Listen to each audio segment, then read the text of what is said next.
Hello, my name is Marcos. I am the VP of Digital and E-commerce for Minor Hotels. And I take care of everything that has to do with digital businesses, including B2B, B2C, CRM, and any piece that touches the digital world.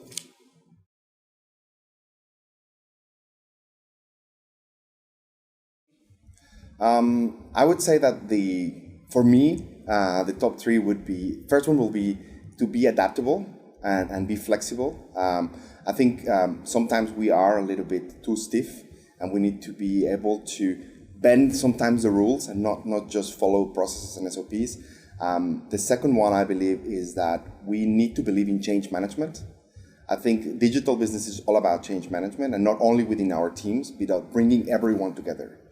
So if you are willing to bring the GMs, the DOSMs, and everything with you, I think you will be very successful. And the last one would be to be elastic.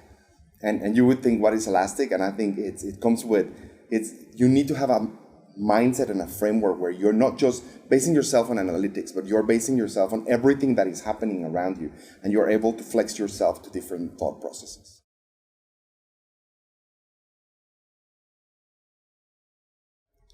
Well, I think it's all about CRM. And I think we have been in the industry talking about CRM for so long, but the reality is that very few companies actually have done something about it. We are in this journey with Minor Hotels. We're in the journey of installing a CRM and providing something we call an RFM, which is a recency, frequency, and monetary value. And the key of this is, how do you give all that information and all these actions to operations to actually do something about it? I think is the key. And how do you translate BIP codes onto actual actions within the operations and preferences within the operations? So for us, the main key driver is CRM as a piece of technology, but it's people that need to drive this process from the operational piece.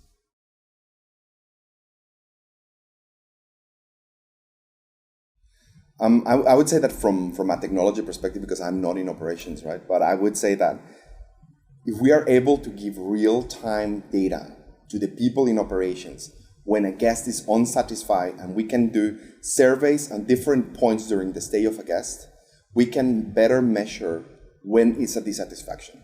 Give you an example. Right now, when you come and do a check-in, we have found out that if you had a bad check-in experience, you will for sure give us a bad review.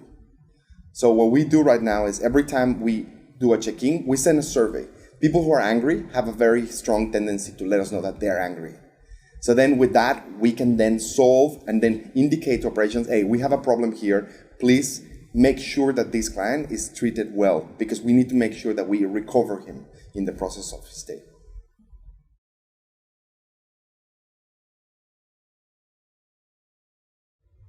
I think I'm going to try not to be like very typical type of trends, because I think everybody's kind of talking about Google, everybody's talking about these things. I think for me, the biggest trend that is affecting our industry, and I feel like hotels are maybe not putting enough attention, is the change of distribution, where OTAs are moving into a new model where they're taking also the tour operators and VMC business that previously was completely separated into their own business. And this is something that if hotels do not understand, they would not understand the trends that are happening within their production and why some geo markets are changing of channels of distribution. This is also affecting profitability of hotels because ADRs are coming down, but they don't understand why, because they're not really taking in consideration the net ADRs of the properties. So then they're not taking consideration that commission is actually affecting those rates that were created. So that would be one of the big trends. I think the second big trend has to do with chat. I think, I was mentioning today in the conference that, we moved from producing $100,000 on chat to today producing around $2 million on chat. And it's a journey that took us a lot of learning, because initially we thought, an agent can handle 10 chats at a time. The reality is you can only handle 3. Myself, I put myself to chat with everybody, and I was going crazy chatting with everybody. But we realized that we need to extend that to all the other platforms of chat, but extending that means that the training and the way you have to talk to the customer is a completely different way than when you talk normally to the phone. So I think that is a very, very big trend that is going to follow the market. And I think those who are not following on it, they will lose on a big piece of conversion that they could have through the revenue. And the last one is definitely social media. I think Instagram is the biggest trend in the market. It's our fourth driver of traffic to our website today, and it's the fourth driver of conversions now. So Instagram is for everyone. I've seen from my grandma to my mother, they're on Instagram, and they love it because they don't have to think. They just have to take a picture and post it. So I think it has been a huge driver of a completely new phenomenon where all generations are included, all markets are included. There's like a pandemic effect that is happening to the world.